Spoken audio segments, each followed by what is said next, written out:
What was your name, man? Alexander. Was it Xander? Yes, Xander, with the cool. X. Where you from, man? Yes. From the Netherlands. Ooh, Netherlands. Yes. I've heard that's a very beautiful country. Yeah, there's only no mountains, so There's no it's a bit mountains. flat, but Ah, no, it's a interesting. little bit flat, but Okay. it's a nice country. Can you see my screen all right, man? Yeah, I can see it. I'll make it full screen. So, all Cool. right. All right. So, what are we looking at here, Xander? What are we doing today? Well, I was diamonds in season 7, and that was my peak, and then I stopped playing League for like 2 seasons, and I all demoted to gold. And now I've started to play again this season, and Ah, well, you it's did literally going barely quite well. played, Yeah. and you've come back. Season Yes. 10. What, Yep. what what did you do season 8? Did you go to uni or work or something, or just got bored? No, I just got bored from League of Legends. I just wanted to take a break, and Right. Okay. well, And and I want to climb to my old rank again, but it's really tough. yeah, Diamond in season 7's a lot different to Diamond in season 10, that's for sure. Yeah, I Uh, feel like the meta shifted a lot. yeah, well, it's just, I think just the quality of people just got a lot better at the game. You know, people understand pressure more, they understand how to punish you more because they understand how to manipulate waves. Um, Yeah, the game's played a lot faster pace as well. Like, it's just a lot of little things. But yeah, that's what I noticed as well. yeah. So, what's your champ pool at the moment, man? I play a lot of Velkoz these days. Like, the champion's really fun, and it's kind of it can be played in supportive as well.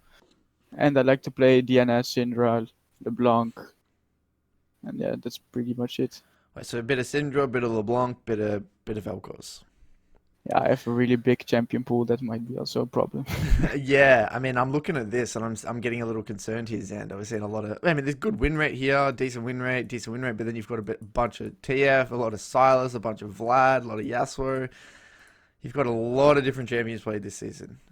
I mean, like overall though, you haven't really played too many games, to be honest. I mean, this is okay. It's not too bad. It's not awful, but Yeah, I have played a lot of games on my Smurfs too, so right, okay, and I'm also stuck on like this rank. okay. Oh, wait, you're Platinum 4 on your Smurf as well. Yeah, like plat for a gold one. Well, I mean, that's a very, it's a sign that you're a Platinum 4 player right now, hmm right? hmm So, talk me through rune choices, because I'm actually personally a pretty big fan of just going Comet on Velkoz, but is this just something you like to do? You prefer the Glacial?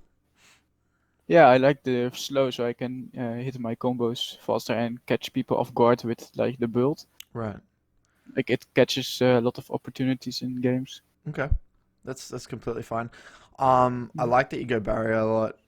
The thing is, Mhm. one thing I just want to quickly look at here. One thing that you're not doing in some of these matchups, especially, let's see what you do here. Generally, you'll find putting 3 points W for a bit of wave clear in the early game is quite useful, rather than going straight 1 point and then max Q. Because Oh, okay. because part of Velkoz's identity, very similar to Victor, very similar to Xerath, very similar to a lot of champions that with high cooldowns, they hate getting pushed in, like Azir as well. Velkoz's Yeah, that. offense is his defense. Oh, Okay. okay. So if you watch some decent Velkoz players, they generally put 3 points in W, and the reason is, yeah, you have better wave clear in the early portion of the game to establish some form of control, because Velkoz is terrible at CSing under tower. You basically can never poke the enemy if you're getting pushed in, which you've probably found out, right? That getting pushed in feels Mhm. terrible. Um, Yeah. and that will just really help you in those early laning phases, especially with champions like when you verse like Ari and Talon, who are just going to W the wave. It can get quite annoying. So that's probably something that is really easy to fix, that you'll see a lot of results straight away. It will just feel a lot better. So Yeah. definitely keep that in mind. Yeah, that's what happens in the VOD as well. I get pushed in and get bored. Yeah. Okay. So yeah, that's something we can take a look at as well. Is there anything that you've been focusing on specifically as a player? Like outside of just like the Um, champion specific stuff? yeah, I just try to focus on macro stuff, like especially in mid game. I feel like I fall off a lot. Okay. Look, that's why I don't have like a lot of CS early game, and I have not met many CS in the mid game. Are you saying that you don't know where to be, essentially? Yeah, like I just run around and ARAM it. Because yeah, I'm looking at some of these CS scores, and this is pretty. This is very concerning here, Xander. Yeah, true. It's 5.2. This is really low, man. Like you gotta, especially as a Velkoz, like CS is so incredibly important. You are incredibly item reliant. Um, so this is something we can look at. And again, this does make sense given that you'll find that a lot of players have low CS when they're always getting pushed in, and they're focusing all their attention on using Q on the enemy before getting the wave in a good spot. So then you get pushed in, you miss a bunch of CS, and then it gets the game gets kind of out of control. So I'm actually, yeah, to be honest, I'm actually surprised you have a 61% win rate with this amount of CS. This is quite yeah, concerning because look at yeah. all your champions. I feel like I only have R plots because of my mechanics and not because of my macro play. Mm. Like it's really concerning. Well, I mean that's a good thing if your micro is if you're very comfortable with your micro. Then that's a good thing because there's probably a few gaps in knowledge we can look at. There's probably a few things in mid Mhm. game, like you said, but I really want to hone in on the first 15 minutes because, especially since you're plat 4, I don't think we need to overcomplicate anything. I think there's probably so much going to be happening in the first 15 minutes that the mid game Yeah. macro, I mean, we will definitely will look at it, but I don't think from what I'm seeing here and your low CS scores, high death counts, these sorts of things, this says to me that this is a problem in the first 15 minutes. Mhm. But let's get into it, man. All right. So this is a Velkoz versus Talon, which is Yes. can be a little bit annoying, but as long as you are consistently thinning the wave with auto attacks and Ws, you can Mhm. definitely minimize the amount of things that Talon can do in the early game. So what are we thinking here heading into the game? What do we think? What's going Yeah. through your mind? That well, like the Tala matchup is like early game it's really easy, but like late game it will be really hard. And the Shaco also is quite annoying for me, to be honest. Like the Shaco it's jungle. Yeah. I have to be really safe in lane. What else is that? So when you mean by safe, it's like you're just scared of when to push it. You don't know when you can and can't push, right? Because Yeah. Shaco. What are you thinking in terms of Shaco ganks out of interest? Are you thinking that he can level 2 gank, level 3 gank? What are you thinking? Um, I think he will be like around level 3. He can also gank. Like when he did the red, like the red blue sides, and then he can commit. Yep. Yeah. Shaco's actually very unique in the sense that he can get level 3 incredibly fast, like faster than pretty much any other jungler, because he can have the boxes set up already. So that is something you need to Mhm. think about. Cool. Let's dive straight in. I actually think, by the way, I legit think that Velkoz is quite strong right now because of the Yeah, meta. he feels really strong. I'm actually tempted to That's why I play it like on playing. stream after this session today. Just to You try it should out. try this build. It's really nice. Yeah, because like the thing with Velkoz right now in this meta is that there's a lot of like low threat junglers that um like okay, Shaco is a different story, but a lot of the time you see a lot of Graves, a lot of Nidalee, Trundle, like Mhm. you're not seeing as many Rek'Sais and Lee Sins and Elises generally anyway. And then you're seeing a bit more tanks in the top lane a bit. You see a bit of Ornn. This game is Poppy versus Sion as well, which is extremely good for you.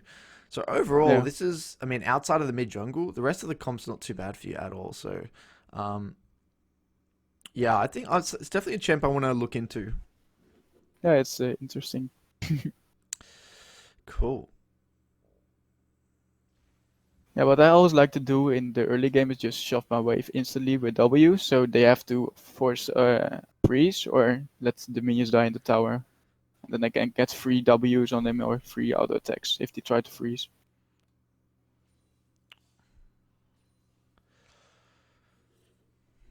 Okay. Like this talent didn't freeze, but it's fine. I don't think they can ever freeze level 1. Okay, what? This is a little bit scary with what you're doing right now. Like, but they have to like catch the wave, of not let the wave crash, right? At level 1. Like some players do that. Okay, talk me through this. So what we'll do, we'll watch the whole early portion, this whole early portion, and then I'm Okay. going to go back and go over it with what I think, my opinion on it, okay? I just want to kind of hear your mindset. I want to figure out what you're thinking, why you're doing it, this sort of thing. So I'll give you the benefit of the doubt, and let's just talk through it first, and then we'll go back over it after. Okay. So what are we thinking here? You see the Raptors are gone. I thought like Shaco's on the blue side now, so he might be. So I had to lean to the left, but I didn't do that. At this time, I was just like last hitting minions, not trying to push in too hard because I didn't know where Shaco was. Yep. Just trying to poke him, trading.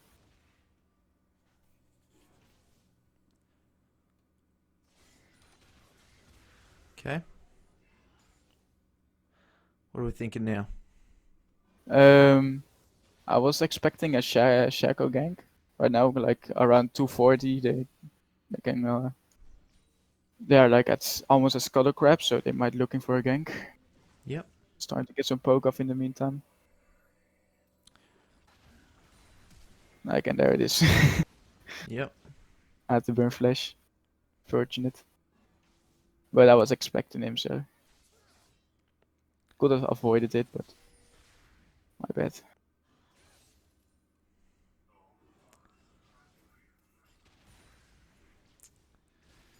This is oh. This time I'm just pinging bot, so they can expect a Talon and a Shaco roam.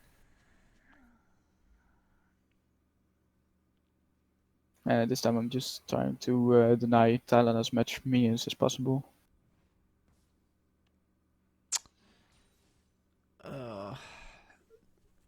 This whole early landing phase is so rough for you, man. You've really, I think you've really made it hard for yourself. All right, and then, okay, so the Talon, I'm assuming goes for a recall, comes back. You're in a pretty rough spot right now, and then, all right. So what we're gonna do, I want to break down. It's so funny. Like when I saw exactly what you did level 1, I knew exactly what was gonna happen. I need a. This is a bit of a wave understanding thing that you need to understand. So you generally don't see this very often. You don't generally. So what the downside of doing this is, I'll explain to you the downside. So if you push level 1 like this, go hard, what's going to happen is that most likely this Talon's just going to get to tower here. He's going to catch it under tower or whatever melee champion you're versing. And it's not really going to create any advantage. If anything, it's actually going to create a disadvantage. The only reason you do this is if you're trying to set up a gank. Okay? And the reason being is that if you shove this level 1 super hard, they catch it under tower here. The next minion wave comes. It actually stops a little bit while it tries to attack these last 2 minions. And then it's going to slow build out. Right? Oh, now, okay. So what you actually find, this strategy is actually done by Aurelia's level 1, where they auto-attack the wave as fast as possible. They try and push in maybe the first 1 or 2 waves because they want to bounce the third wave and make it come out around level 3, level 4, where they're where, you know, Aurelia is going to be able to chase them down the lane level 3, level 4. Now, this is quite bad for you because if you're playing 2 reasons. There's no way Echo, you guys are going to be able to reliably kill a Talon. And more importantly, you're versing a Shaco. So, and Velkoz doesn't like getting pushed in. And this is going to give Talon the opportunity to play with the wave to push you in. And if you do, as this wave is coming out and you want to thin it, you're going to be overextended because the wave's going to be here. So look at this. I'll break it down for you. You've pushed this in. Beautiful.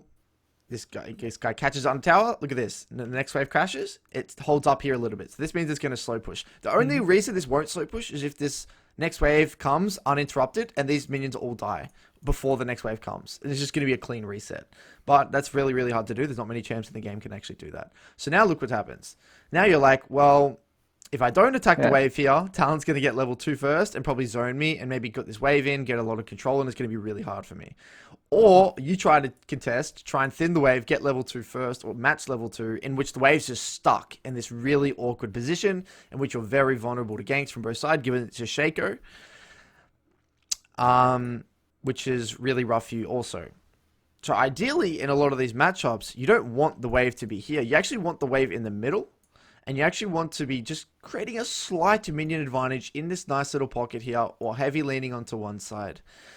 Because by having the wave here, it actually gives Talon the opportunity to either chase you down or heavy trade onto you, knowing that he's going to get the level 2 advantage. He doesn't choose to abuse the level 2 advantage. And now you're in a very vulnerable position. Ideally, you just kind of have to wait for, get pushed in, essentially. It's really awkward. But now you're like last hitting and then it's stuck in this wave, right? It's stuck in this spot. It's in this weird spot for a while. So you're like, all right, well, I am going to try and CS, I guess, here. And then you walk up while trying to CS. Now this gives Talon the room to all in you. And this is, again, just a mistake just versing Talon in general, is that you never, ever, ever want to be in Q range. Ever. From Talon. Like, you should always be tethering his Q range. And this is the Q range about here. In a second, you'll see Talon just jump onto you. Like that. Okay. It goes for a big trade. And this sort of trading as well is really bad for Velkoz, because this is heavy trading, right? 50% HP to 50% HP. This suits Talon much more because he can play for tempo resets, because he can shove the wave recall, come back with tier 1 boots or whatever he does, jump over walls, get to lane fast. Whereas you, on the other hand, you don't want that. You got Doran's. He's got refillable, I'm pretty sure, anyway. And you want to play for an extended laning phase to ideally get to around 1300 gold, right? You don't want heavy trading in the early game. This is not good for you. Now what's happened, you're in a heavy trade matchup, the wave's in a pretty rough spot. Shaco, you have no information on Shaco, and Shaco's a very annoying champion.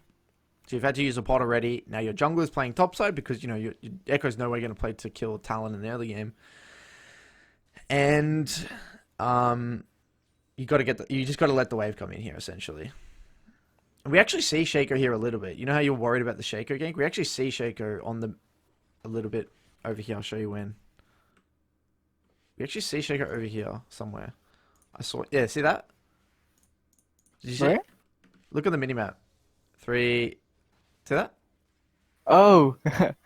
Oh my god. But anyway, like, regardless, even if you do or don't see him, you can't really contest this wave because it's in a pretty bad spot. You got to just, you know, chill back here for now. Okay. And this is the benefit of Talon doing this strategy.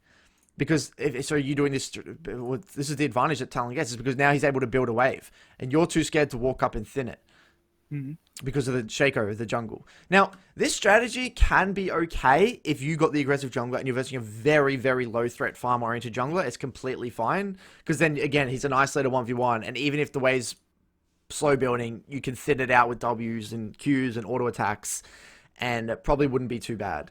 But now that, because you've got the wave in such a bad spot and you're versing a Shaker, it's like worst case scenario.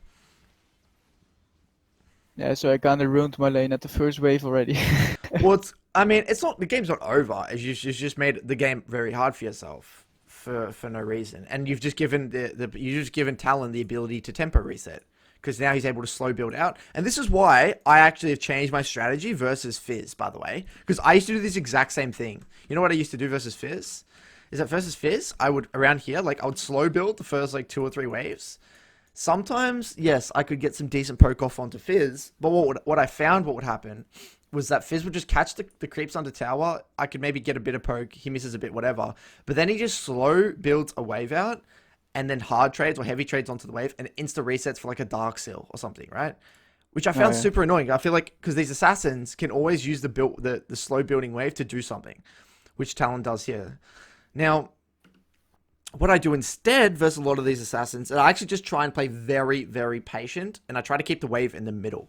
And because when I was playing Nocturne, I played a lot of Nocturne to make that Nocturne guide, I realized that when I got hard pushed in, I actually didn't mind it, because I could just catch the wave onto tower.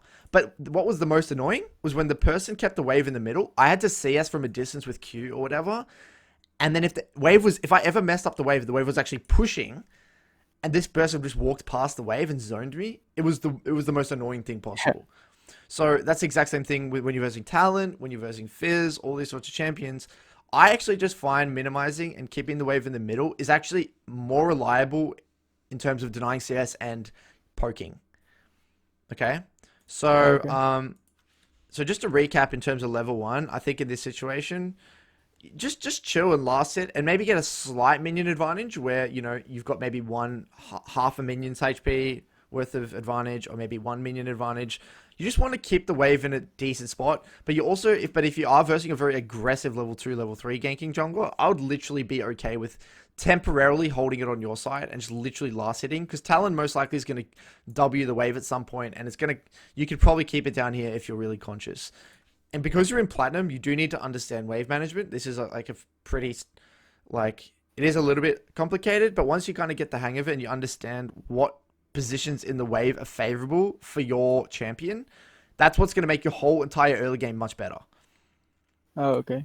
Are you following? Sorry if I'm going too Yes, fast. yes, yeah. No, Makes I sense. follow it. Yes, yes. Like they can get basically a cheater recall off Yeah. what my strategy is. Yeah, Yeah, exactly. it's And pretty bad. and I feel like because the way like I said, Velkoz doesn't want, Velkoz is good pushing in when you feel safe to do it. And Mhm. generally, you don't really want to hard push. You want to slow push wave and build waves. Unless they have a lot of wave clear and you just need to keep pushing because they match the wave clear. In which they just, say you're versing an Ari, right? And Ari's just spam queuing the wave. But you should just keep Wing the wave. And then it turns into a bit of a lull state. Where after Ari uses Q, you can just keep queuing the Ari as well. Because you have just, more damage abilities. And on top of that, the lane's just scaling out. And you outscale Ari. So, that's the other thing as well. So, we'll get into this more, but I feel like this has just kind of put you in a really rough spot. And then, after this situation, as Talon builds out, you have to blow Flash. You have to identify that, Echo's not here. Most likely in this situation, it's a little bit rough in the sense that you don't know what Talon's doing, because you don't know if he's pushing, you don't know if he is roaming, you don't know if he's recalling. You actually have no idea, which is a bit of a rough situation. So one thing actually we want to quickly touch on before we talk about the wave state. This is actually a bad habit I've seen as well. Players do when they play champions with AoE, whether it's Twisted Fate or Xerath or Victor. Their default response is to just use abilities on the wave. Use auto attacks to last hit this. Don't use abilities, because this is look how many minions you actually miss here. Okay, that one's okay. You just auto attack that melee. You can actually get all of these basically with auto attacks and maybe an E, or maybe just want your next Q as it comes up. But you then use your W. This ruins all of them. You miss Yeah, one, that's so. two. You missed three. So you missed 3 creeps there, 3 or 4 creeps there, where you could have actually just gotten if you just played a lot more patient. Now what you need to do, okay, either way, right? If Talon's roaming, you need to get this wave out and insta recall. Or if he's still in lane, just shove it, just push it out and then insta recall. If he's resetting, you need to shove it out and insta recall anyway. Either of these situations, there's never a position where you slow push this out or play patient here, because this is just slow building into a Talon, which is very hard for you to do anything. And I'm pretty sure, by the way, the next wave's a cannon.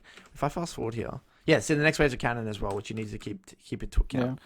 So this is actually another little habit you need to get into, is you must be always aware of when the next wave is a cannon, because okay, let's say what happens here, right? You slow build this out, whatever, like you do here, and you're kind of scared to push out or whatever, but you shouldn't even really be scared, because most likely Shaco's going to be on the bot side of the map, and more importantly, your Echo's here, and you can just heavy lean, and you got a ward if need be, but you should just one-shot this wave and insta recall. If Talon freezes, he freezes, who cares? If he freezes, then a Talon's freezing, it's whatever. If you want to freeze on Talon, you can do that. But now you wait, you try to slow build, and now that the next wave is a cannon, and that's going to be really hard for you, because now it's a bit tricky. It is a bit Yeah, I tricky can here. really shove this out. I mean, you can, but it's still very scary. Lucky you're playing Velkoz, you can get it out. Okay, it's not too bad. Okay, you get a decent recall. This just could have been a bit spooky, because I mean, Shaco, I don't know where he is, and now it's going to take you longer to push this out. And I feel like Yeah. as well, Talon could have just played this very differently. Like I feel like Talon could have just played very aggressively here, but whatever. Okay, we get a Root Recall. Yeah, mostly I just look at the cannon wave and then hard shove the normal minion wave and then go reset. Yeah, that's the way to go. Okay, so what do we see? You got a pink ward. Yeah, you got a decent recall. Not too bad. Talons, the wave's actually going to slow push back out to you, which is completely fine. This is your opportunity to get a ward on one side right now. The first thing I like to do when I head into lane is I like to at least, okay, the way I think about it is this, is, okay, what am I doing? Okay, the problem with not warding first is that if you want to stop this Talon from pushing you all the way in and maybe you want to contest a little bit more, you're going to be quite scared because you don't know which side to lean onto. Generally in mid lane, it's either, the way it works is you always have to know what side you're leaning to, and if you don't have the ward or you don't have that information, then you probably just have to respect and let them push you in. In this situation, your jungler isn't really here, so sometimes it can be a little bit like scary to ward in the sense that you can't defend it anyway. So sometimes actually what I like to do is only use the trinket first.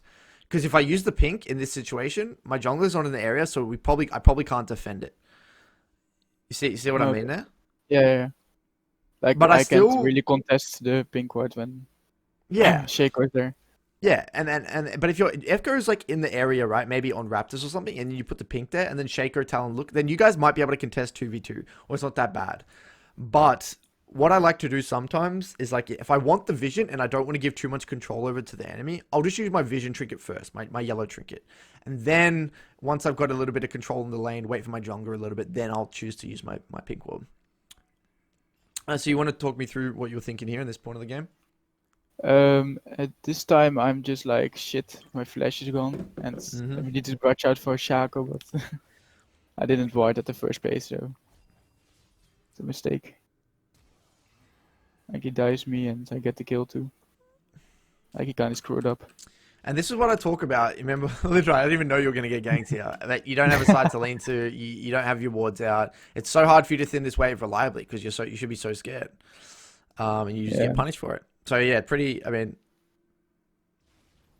stock standard play, to be honest. Like, you kind of see how this would you, okay, because my job is to make these things obvious enough so when you go into another game, you're going to be able to see the signs. Do you kind of see it here? Like, it's like... Yeah, maybe I just have to watch the video like more times, but I think I will recognize it, yeah. Well, it's more like that principle. It takes like, more games to practice, like, to see it. Yeah, but it's more just like if you don't have a side to lean to, you always have to have a side to lean to at the end of the day. That's the key principle here. If you don't have a side to lean to, then you're probably going to be in big trouble. And here you're trying to contest and poke Talon when, like, where are you leaning to? No idea. So sometimes when I go into my VODs and I see this sort of thing, and this is because either I'm autopiloting or whatever, the first thing I see is like, well, I don't have any vision, and I'm not leaning to a side, so how can I not get ganked, So it's so obvious that I'm going to get ganked. But anyway, this is actually really good for you, by the way.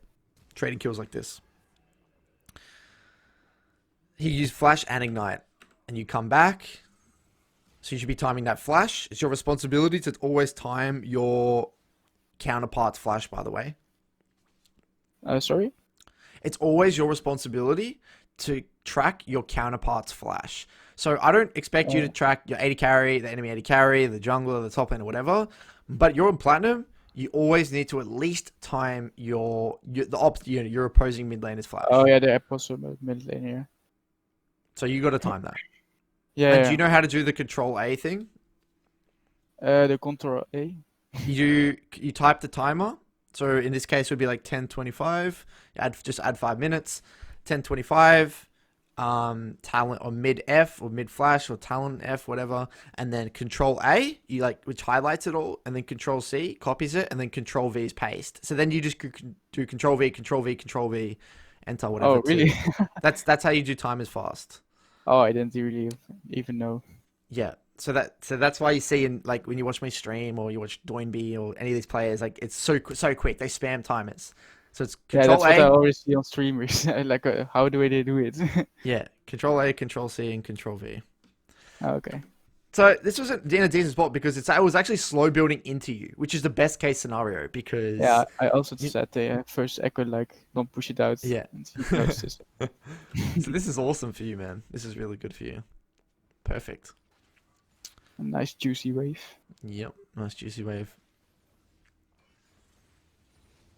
Okay.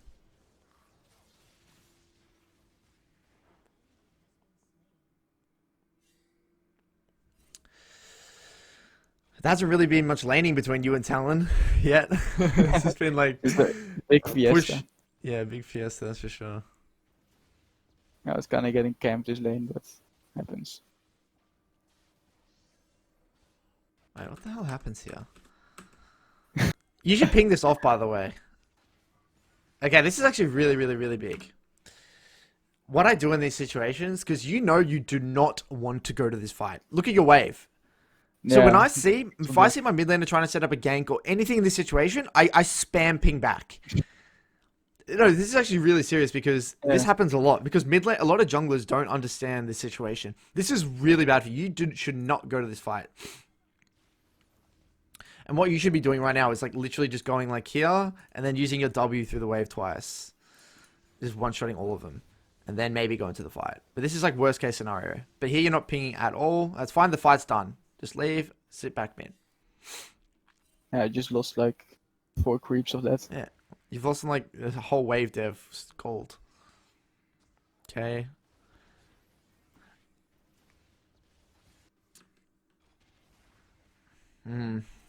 He dies. Like the way I see it is like that's his own. I mean that's his own fault. Like at the end of the day. I can't control my teammates. No. I mean your lane's actually still fine to be honest. Like you're actually a level. You actually got way more XP than Talon right now. Okay. Here's Talon. Use a biscuit. I think you should use a biscuit here potentially. I want to see this actually.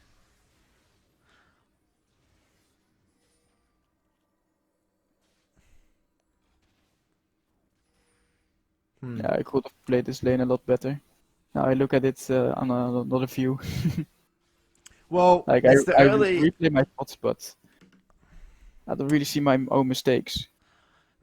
Yeah, I mean that's what I'm here for. I mean, at the end of the day, though, this is why I like to look at the first 15 minutes. By the way, Xander, is because what happened in your levels 1 to 3 completely influenced this game. I mean, it changed. It's like a decision tree. You make this decision, and it's going to lead to a whole different reality. Because you took that really weird suboptimal decision in the like your first portion of the lane, pre-first base, now it's leading to this very awkward state of the game as well, you know? So generally that's just the way it works. I'm just looking at here.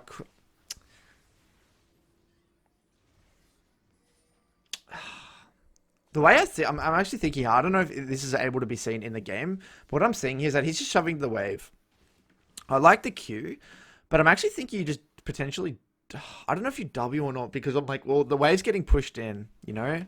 It's like, should I just like save my W for the wave? Because I'm just thinking that, but I don't know. I don't think so. Maybe it's good to get the chunk off, I guess.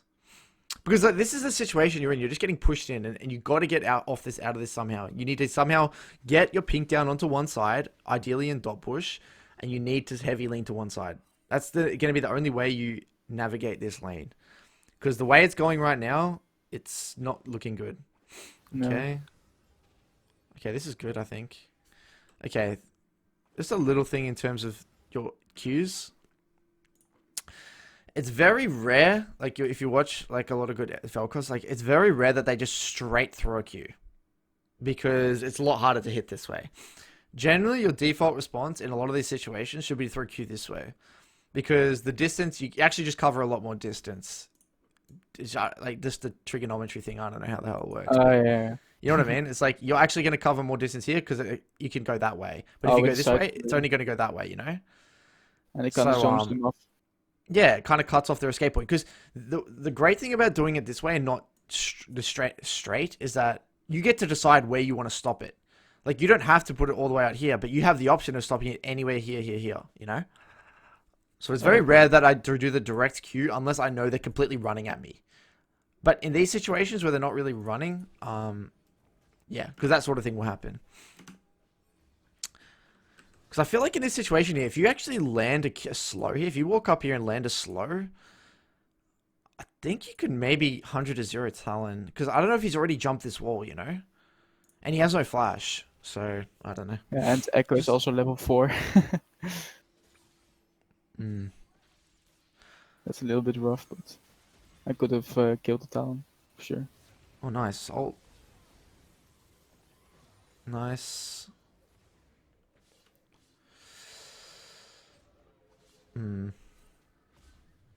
Okay. Oh, man, this is rough. Why is everyone still mid XD? Alright. I was like so confused when the sign came in. Yeah. Okay. You need to get this wave out, man. This is the biggest thing. The way this game's going, like, it's worst case scenario. So, you've got flash and you've got barrier. You got to spend your W's on getting this wave out and leaning to one side. Pick the side that's winning. I don't even know because you haven't really pressed tab enough. Do you press tab? Okay, what's going on here? Okay, bot's doing average. Top lane is doing quite well. Bot's going fine, but not amazingly. But it looks like your Poppy's getting pressure. So right now, I don't think you're going to be able to contest that dragon. The way I'm viewing it right now is I need to get this wave out, find a side, my winning side to lean onto, so I can reliably lean and just get this wave out so I can stop Talon from roaming. Because if you ever get out of this situation here, you can stop him from roaming. Yeah, okay. And your jungler's on top side here. Your jungler's on top side here. Just start pushing this out, kill it, walk over here, get your pink. You got a pink and a trinket, pink the dot bush, ward the raptors, or ward on the ramp, and then heavy lean. And just start Wing the wave. Get it into a spot where Talon can't... Like, this ward is so low value. Because this doesn't give you any protection. Because Shaco can always come behind. And you're never going to be able to defend this. The way it works, right? This is a luxury ward. This ward is only usually done if you have the dot bush warded as well. Or you just don't... You're not scared of ganks at all. This is the only ward I do if I'm ahead. I usually do this ward if I'm ahead because then I have more threat walking out of river, walking out of lane, walking straight into river. So this ward isn't going to offer you any safety. And I guarantee you, these two wards are you're still going to be scared to push out. Because that's not going to give you a side to lean onto. Let's say you're over here. You're not going to lean here with these wards, right? True. You're still going to be so scared. And again, this is the wrong side. Your bot's getting pushed in. They just died. Your top side's actually pushing. And your jungler's on top side. There's no way you're going to be able to contest dragon anyway. You always got to be able to... Your job as a mid laner is to identify the side that you can somewhat lean to or play towards. Generally, you find this in solo queue. One side's winning, one side's losing. These wards here... And now look at this. I just feel like you're wasting so much on this guy. Yes, okay, you can throw a Q on him. But the way I view it is if you use all these abilities on this Talon... Now you don't have anything to wave clear. You got to get this wave out once. This is what I do all the time as Victor. Especially once I get first upgrade. I'll either wave once, get the wave out, lean, come back. Then once I've established a bit of control, then I can start using my E and Qs on the enemy. Okay? Okay. And just notice, this is still in this situation. Yeah, I was just so scared of Shaco ganking again because he's... Like, always mid. Yeah. Like, I was really scared to even place a ward. Yeah, right. But you can see here now though, right? It's like it's quite easy to place a ward in this situation, top side. Yeah. Like if you just got this wave out initially and just went behind here. So you got this wave out, went behind here, got that ward in the dot push, ward over the ramp. You're knowing your jungler's top side. You got both summoners. Like, okay, yeah, Shaco could be there, but you're not gonna die. Shaco's going to be in the area. You're not going to die. You got both summoners. But these wards, after you use these wards, I can completely understand why you would feel scared. You know, and this whole thing, what I'm seeing in this lane so far is, it explains so much about your CS scores. Yeah, true. No wonder your CS scores are so average. It's because you're always getting pushed and you're not putting an emphasis on trying to get the wave out. And the way I see it as well, man, Xander, is this. Yeah. If you're so scared, if you're not gonna ward properly and do this and like risk and like it's not even a risk, it's like just push your limits in terms of just understanding your jungle's location and your warding and playing to your side, playing to one side and trying to get the wave out, you're gonna lose anyway. Because Talon's just gonna keep pushing in and keep roaming, and what's the win con? At what point are you gonna win this game? There's no way Talon's not gonna be able to snowball this game and you know, like it's like the way I view it, it's like I would rather push my limits, play to my limits, and actually try to win rather than play to minimize the entire game. Yeah, true. It's like I don't want to. And then again, this will all become much easier once you get 3 points W. You save your Ws instead of using on the enemy. You use them on the wave, and you're gonna actually feel like Velkoz is a brand new champion. You know, by the way, it won't feel the same. Like you're not even gonna feel like the same champ. I guarantee you. Yeah, it will be very easy to like contest the wave against Talon if I just max my W. Yeah, or just you like put 3 points. What's going to happen is that you're going to have this wave out. It's going to be in this nice little spot. You're going to have this nice little side to lean onto. And you're going to start throwing Qs out. And you're going to be like, wait, what? This is so easy. Like, I can abuse my range advantage. I can play around my mana. I can play around my mana flow if you take Comet, whatever. It's just going to be so much easier. You're going to feel like so free. When I look at this, I'm like, holy moly, this feels so bad. And your W does no damage here on the wave because you only got 1 point as well, which is pretty annoying. And the other reason as to why maxing Q before putting 3 points W doesn't make sense is because it's super unreliable to hit Qs when you're getting pushed in. Because there's so many minions, right? Like, it's super unreliable. Yeah, like if he has a big wave, I just can't hit a Q on him. If he's exactly. played properly. Alright, so your jungler got the Rift Herald. Beautiful, you're starting to get the wave out here finally. But because your wards are kind of suboptimal, it's not really going to...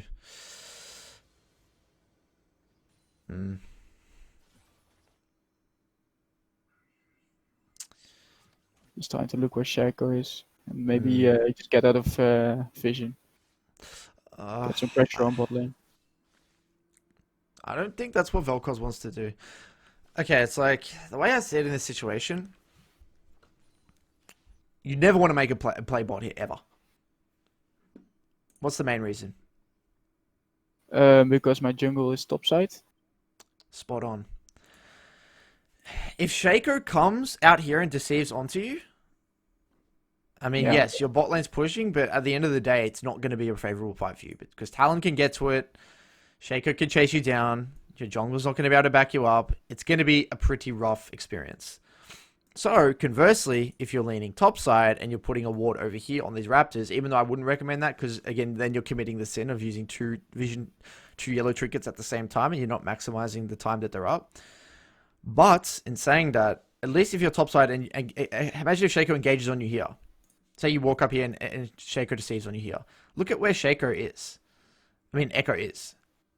Okay, you can just walk up. You probably might not even have to blow flash. Maybe you have to blow barrier, whatever, but Shaco can't chase you. See that? And then now you're just making yourself so vulnerable. And you know what actually, this is game losing in a way, is that what happens here? If Shaco deceives on you right now, and Talon starts to collapse on you, you know how annoying this is as a jungler? It's like, well, I've got Rift, and I'm trying to make a top play here. I don't want anything else to happen here, because that's just giving Shaco counterplay. That's giving Shaco an option, right? Yeah. Poppy crapping on this Scion, and Echo's going to use Rift. He's going to make a play here. He doesn't want bot to get ganked at this point in time. He doesn't want you to get ganked at this point in time. He doesn't want anything else to happen because he can't be there. You know? Okay. Does that make sense? Yes, it makes sense. And now, because you waste your time there, you're not leaning to the correct side. Now Talon gets the wave out. And this is also why you very rarely want to roam on Velkoz, unless you're getting vision down. Because now this happens. You give the enemy first move off the wave. This is worst case scenario again. Mm-hmm.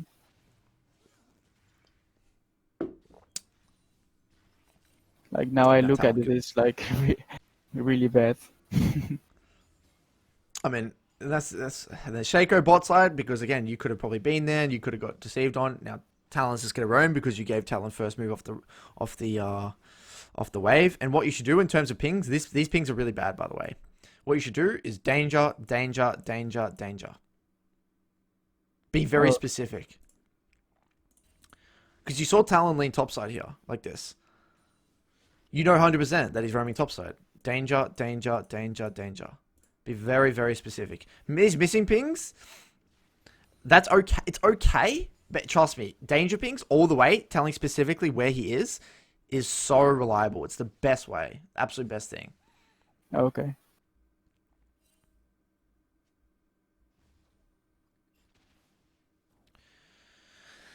Like now I see my mistakes. I'm like, what? And now Talon roams. You should get this wave in ASAP.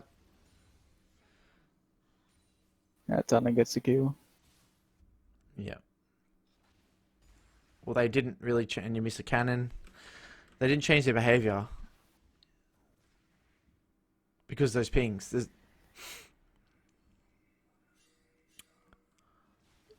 Is there a reason why you don't W through the entire wave here?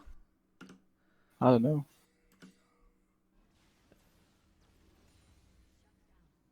You should definitely try to W through the entire wave. With the melees as well. Oh, the cannon. That's really bad. Okay.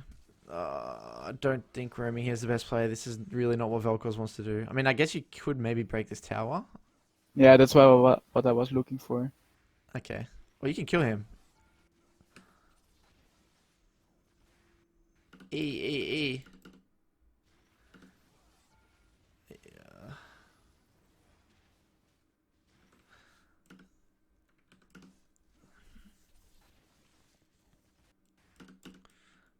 If you can if you just E here, either one or two things happens. Because he's not in range to Q. If you E here, even if he does decide to turn around and Q, it's still going to get knocked up.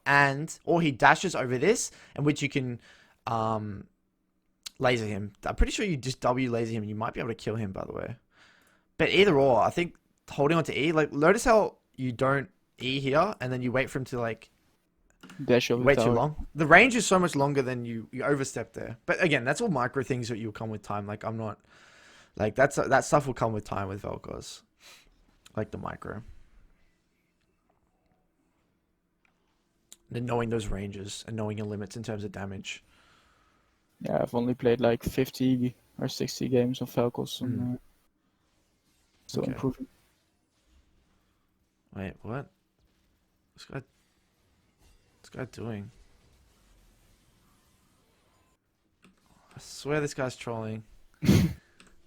What? It's E straight away, man.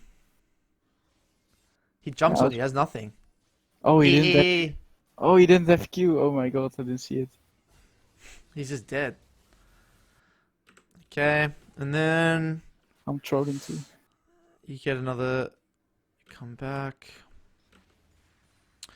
Okay, so this is where I would start to like probably move my pink. Probably move it a little bit more aggressively. It looks like you're probably going to be playing to top side right now. And again, you're getting in range of Q. You should never be getting in range of Q right now. Like that.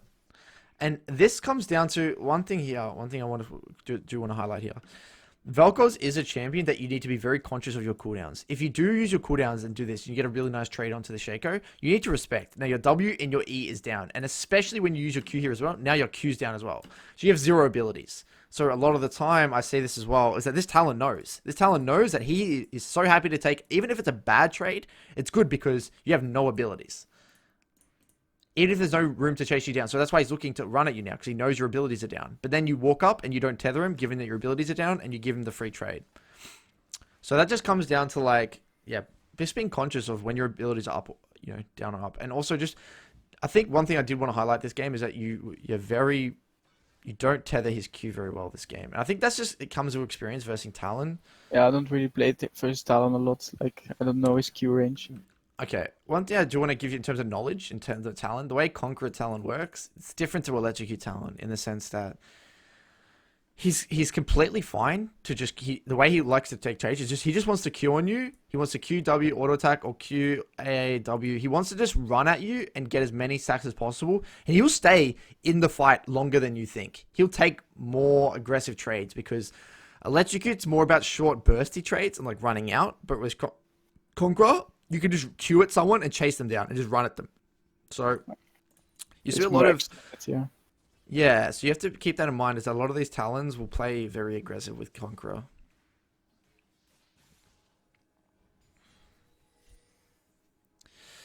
Okay. Nice. Just picking my R that I didn't want to fight. Your main goal in Velkoz games, especially when it gets like towards early, like more towards mid game, you want to stay mid as long as possible, and you want to keep this tower up as much as possible. This tower is your absolute lifeline. Like this is what is going to allow you to scale. As soon as this tower dies, it's so hard to win the game as Velkoz. Really, really, really hard. Because what happens, if Talon is able to get this tower, they can start influencing everywhere on the map. You probably have to go to a side lane, or you have to catch waves at tier 2, and then it just gets too much. You can't slow down the pace of the game. So my goal, a lot of the early laning phase, is obviously, take good trades, keep the wave in a good spot, lean to one side, that sort of thing, poke, poke, poke. But more importantly, I hate giving plates, especially 3 plates, these 3 plates, because this means if they ever rift, they get a free mid tower, and this is game over. So mid tower, at all costs, keep it as healthy as possible. That's what's going to allow you to scale into mid game and late game. Okay. And that's why in low elo, like in gold and stuff, people play Ziggs and Xerath, and they always scale well, and they don't know how to win the game, because like if that tower stays up, it's so hard to close out the game. Okay. I swear that you should look for an E here. Look, he just Q'd in. Q to slow. Did your Q hit? Oh, your Q misses here. I missed. Fortunate. Okay. Yeah, mistimed it. But he has movement speed boost, so. Yeah, it's a bit annoying. If you hit that Q, you're in a really good spot. Yeah, I would have killed him, I think. Yeah, if he already hopped over the wall. Oh. Oh, nice. Oh, close, man. Good effort. Yeah, So I this think is I good. should also play more defensive. Like I play way too offensive. Not too bad. I mean, I like how you're pushing limits. Like, you still got to have an offensive mindset. But the greatest thing here, notice how this game's actually going good for you in this sense. Like, it's slowing. It's as in like they're not getting anything. What are they getting? Like, they're not getting tower. You're just farming. Like, it's going pretty well for you, in my opinion. Like, the longer this game goes for you, you're just going to win. And this is why you probably actually have a good win round Velkoz, is because in this elo, people don't know how to close out the game. Like, you just do this forever. Yeah, true. And then I get like one card in a game, but like the hashtag GOP item or the shadows, and then it's GG. Yeah, it's GG. Like, this is the point of the game where it's, it's... Okay, this is the first big mistake here.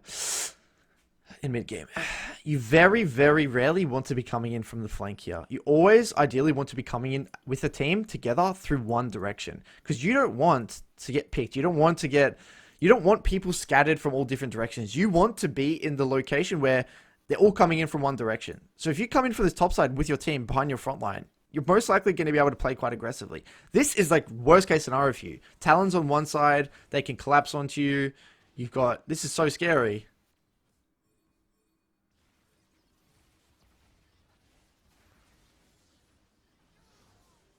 See what I mean here, though? Like, how this is such a scary situation. Yeah, if they collapsed on me, what would that? Dude, imagine if you're with the Echo here, though. Like, it's so much nicer, and it's so much better for your team if you're there. Because then they can't... You just one-shot Kai'Sa if they walk forward, But anyway, yeah, this is just the worst-case scenario positioning for Velkoz. And that's actually one thing I do want to talk about here. The way you want to think about objectives as Velkoz, it's completely okay to give objectives. Right now, you're you have no GLP, you need to recall. It's okay to either call this objective off and give it, or just say back. Just say while you recall, because you really don't want to fight to break out when you're not there. And then when you get your first item, you ideally want to push mid first, move in together, control those choke points, and sit here with vision and be at the fight first. Like, you don't really want to be. You can go to the fight late, but you just want to be with your team. And ideally, you want to be always pushing in mid first. And the reason pushing in mid first is so crucial is because what will happen if you push in mid first, you know 100% no one's behind you. Because what happens if you just walk in here and then someone sits, say Kai'Sa sits on mid, they get mid wave. It's so much scarier for you, because then you either have to make a decision where fully committing, in which they can come from behind as well, or you have to go back to mid wave to catch the wave, and then they get full control over river, and it's really hard to take it back. So, as any mage, whether you're Lux, Victor, Zereth, any of them, push in mid, move. Push in mid, move. And then eventually, over time, they either start the objectives, you take the front to back fight, you control the choke points, you know they're all coming in from one direction, most likely through here or this one over here, and then you can easily kind of play the front to back fight, control the choke points with your GLP, and laser them down. Make sense? Yes. Oh, I know why I was flanking them, because the talent was like running away with low HP. Yeah, over here, yeah. Yeah, the talent was running away. Yeah, I saw that. I just don't know if it's worth it though, because I think it wasn't. Because you lose a dragon fight because of it.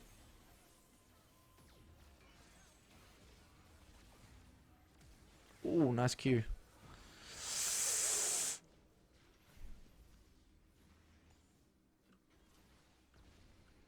I still think you should sit mid, even though this game, like, I still think, I mean, yeah, you can catch this wave, but I still think you need to be the one who's sitting mid.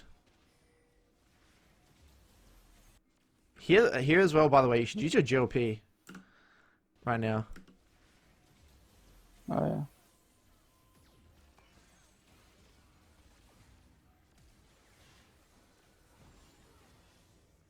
Okay.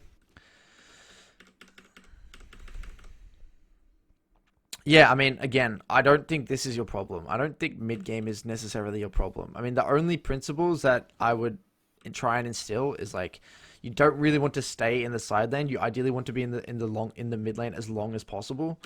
And you ideally want to keep that tower up as long as possible. You always want to just probably catch this wave and group together as a team. If you can't push out, maybe you can't push up any further, group mid, put a bit of vision, help get the wave out as a team, then catch the wave once you've got that vision.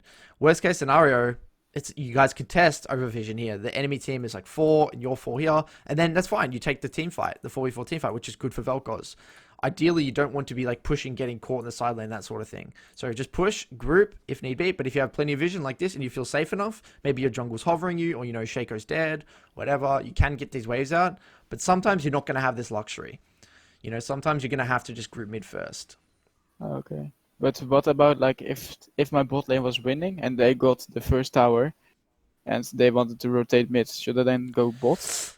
I think you just tell them to go top instead. They can just go top. Oh, okay. Because Velkoz mid is so much better. Yeah, true. Like, just tell them to go top. Like, they can still. It's so awkward. Sorry? And it's always so awkward in the side lane with Velkoz. Yeah, it's really, really awkward. Yeah, like you just want to go. You just tell them to go top. That's completely fine. They can still push their lead by going top. So then you get that wave out. You recall, come back mid. This is really, really good. This is perfect for Velkoz here. Team fight. Look at this, front to back. Exactly what you want to do. Beautiful ult. Nice.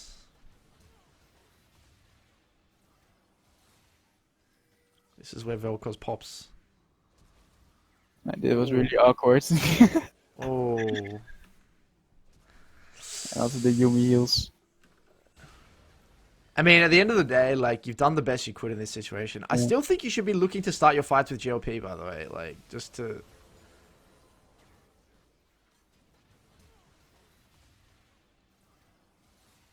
Okay, that's pretty good.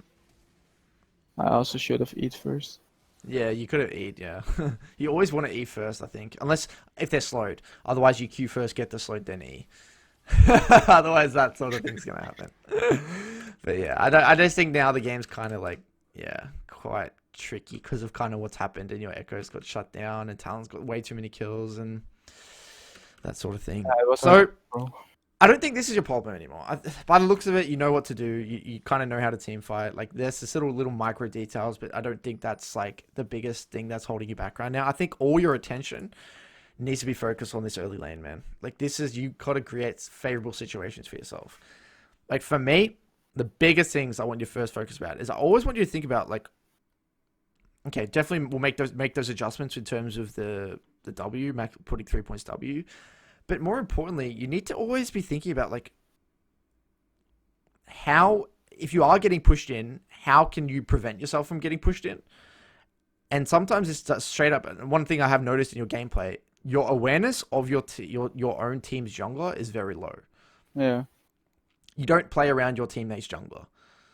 Your own jungler very well. Like, I actually think it's more important to be aware of your teammate's jungler than the enemy jungler. Straight up.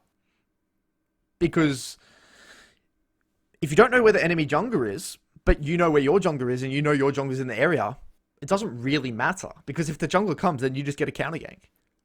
You know? Yeah, that's actually yeah, that's true. So it's like your jungler's location dictates largely how you should play out the lane. So I think that's one thing I really want you to focus on, is just have it. And what you realize in your VOD reviews, by the way, Xander, is you'll realize, okay, here I've actually could have lent topside because my jungler was topside, or I shouldn't have went for this play, heavy trade mid, and made myself vulnerable because they're ganking top, or okay, I actually can get the wave out here because my jungler was hovering me, or you'll start to realize you're doing things that are actually hurting your jungler, and you're missing opportunities where you could have lent, but you're too scared, because you're just tunneling on the enemy jungler. So the biggest things is trying to establish control in the lane first, and by doing that at the same time by getting vision onto one side and heavy leaning, because that's going to allow you to then get poke on the enemy. Velkoz is always wave to enemy. It's not enemy to wave, if that makes sense. And then, teammate jungle location, incredibly important. Ward location as well, because again, ward location is going to help dictate how aggressive you can play in the lane. And stop this hard push level 1 thing. I'm not a fan of it. I think that just try and get push.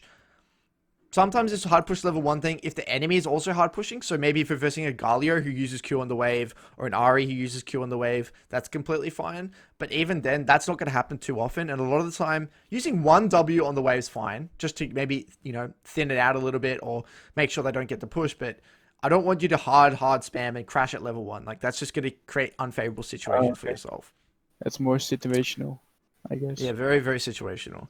And then in terms of ward usage as well, there was a time where, like we did talk about it, just in terms of location and timings as well.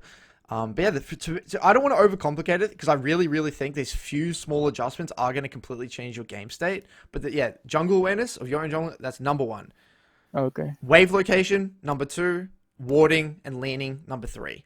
Those 3 things alone, with obviously the W maxing thing, is going to completely, I think that's going to be the biggest thing for you. Because then you're going to realize, okay, the game, I'm going to get myself into much favorable more positions. And the other thing I did want you to understand as well is I want you to keep into account, like, these sorts of heavy trades in the early game is kind of what you want to avoid. You really want to avoid these sorts of trades, if possible. You ideally want to be abusing your range advantage, because this is not Velkoz's identity.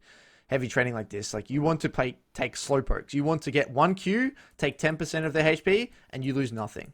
Okay. You want to take short trades. You don't want to take full heavy trades where you're trading hard, because that's gonna make it a lot harder for you to get to your GLP. Ideally, your whole early laning phase, although you can take good trades, at the end of the day, it's still minimizing to your lost chapter. Okay. Ideally. Just, take the lane slowly. Yeah, take it a bit slower, man. Like, this guy wants to play it fast. A lot of these assassins want to play it fast. Yeah, because blowing flashes is good, right? Blowing flashes and heavy trade is good for them, because it makes you more vulnerable. You're in a mobile mage. True. No, also Do you have... on the enemy jungles too much. Sorry? I also tunnel vision on the enemy jungle too much instead of my own jungle. Yeah, I mean, I think it's good to have it in context. Like, it's good to know. And I think it was good that you had a lot of, you did a good level 1 ward here. I think that level 1 ward's actually quite nice. And just like, like, I like how you are conscious of the enemy jungle. I just think it needs to be in context of your own jungle's location because, yeah. Oh, and because you just, again, you got to have a balance between the both. I don't want you to be all scared 24/7. Oh, I don't know where the enemy jungler is. Like, you got to also put it in context of where your jungler is. Otherwise, you're just going to be sitting on the tower every single game. And the other thing as well, I want you to be conscious of like paying attention to CSing because a lot of the time when you're getting CSing on the tower like this, really focus. Don't just AoE them like this unless like if you have a lot of AP, Lost Chapter or GLP, it's fine. But especially in the early levels, like it's going to really hurt you. It's going to cost a lot of mana and you're going to miss a lot of CS. Yeah, okay.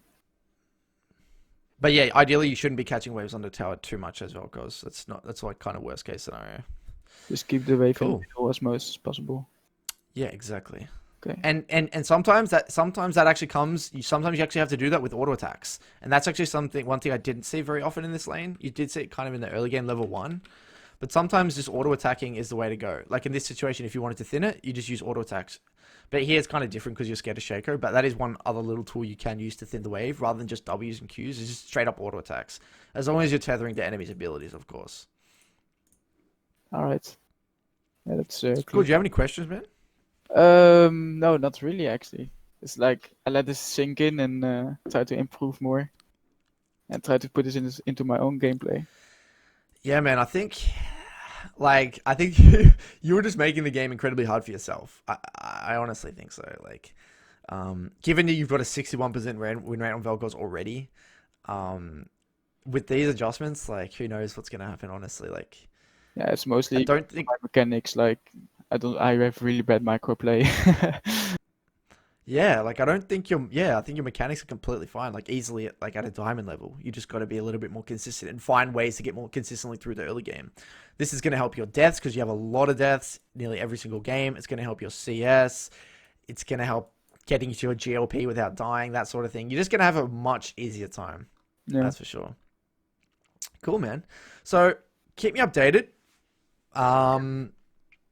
Let me know how things go. If you have any more questions, feel free to let me know. And I really want to see how your progress goes, Xander. Yeah. All right. Thanks, man. It was really helped me out. Do you reckon it was helpful? Do you reckon? Yeah, I will watch the YouTube video like a couple of times again and Yeah. try to improve it in my gameplay. Sorry Cool, for my man. bad Well, English, by the way. Sorry? Sorry for my bad English, by the way, but No, it's fine. Yeah, English is great, man. It's perfect. Alright. Didn't even think about it. all right. Thanks. Cool, a lot. man. Well, keep in contact and talk soon. Yeah, sure. All right. Catch Thanks. up. See ya. Bye.